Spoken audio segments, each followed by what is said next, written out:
ప్రభుత్వం వచ్చినటువంటి 15-16 మాసాల నుంచి ఒక్క పెన్షన్ కూడా తొలగించడానికి కూడా ఈ ప్రభుత్వం ప్రయత్నం చేయలేదు. ఆ పిల్ల పెన్షన్ రాకుండా తీసేసారు. మరి ఇది న్యాయమేనా చెప్పండి?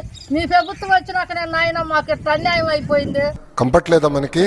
మిమ్మల్ని అడుగుతున్నా, కంఫర్ట్ లేదా మనకి? కానీ ఇస్తున్న పెన్షన్ లో అనర్హుల్ని వేరేసే కార్యక్రమం చేస్తామని చెప్పేసి మనం చేస్తాను. మా అబ్బాయి పూర్తి శాతంగా బెడ్ రీడింగ్ లో ఉన్నారనేసి డాక్టర్స్ కూడా వచ్చి సచివాలయం నుంచి చెక్ చేసుకునేసి వాళ్ళే పర్మనెంట్ పెరాలసిస్ పేషెంట్ అనేసి కూడా నిర్ధారణ చేసినారు. ఇప్పుడు నిన్న సచివాలయం నుంచి నోటీస్ ఇచ్చి మాకు పెన్షన్ క్యాన్సిల్ చేస్తున్నట్టు ఇచ్చినారు.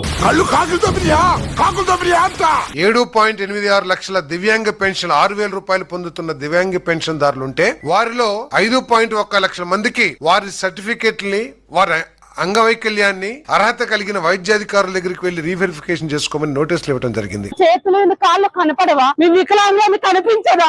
ఎవరిని చూసి ఎవరు తప్పించి మీకు ఒకనట్లుండేది. వికలాంగులు కాదని ఏ డాక్టర్ సార్ మాకు చెప్పేది? కళ్ళు కనిపించే సార్ చూసినప్పుడు మీ వికలాంగా కాదని. ఏదైనా అనుమానం ఉంటే పునః పరిశీలించమని ఎంఆర్ఓ దగ్గర, ఎండిఓ దగ్గర గానీ, మున్సిపల్ కమిషనర్ దగ్గర గానీ వెళ్లి అర్జీ ఇచ్చుకోవచ్చు. మళ్ళీ పునః పరిశీలిస్తాం. సరే, న్యాయంగా మాట్లాడుకుందాం అమ్మా. అసలు నువ్వు హ్యాండిక్యాప్ అంటే ప్రూఫ్ ఏంటా? ముందు ఎంఆర్ఓ ఆఫీస్ కెళ్ళి బర్త్ సర్టిఫికేట్, గవర్నమెంట్ హాస్పిటల్ కెళ్ళి హ్యాండిక్యాప్డ్ సర్టిఫికేట్ అన్ని కలిపి పోస్ట్ ఆఫీస్ కెళ్ళి పోస్ట్ చేసి అవన్నీ నా దగ్గరకు వచ్చిన తర్వాత బాగా ఆలోచించి దండం పెడతారు సార్. అలా అనుకోండి సార్. ప్రభుత్వం వచ్చినటువంటి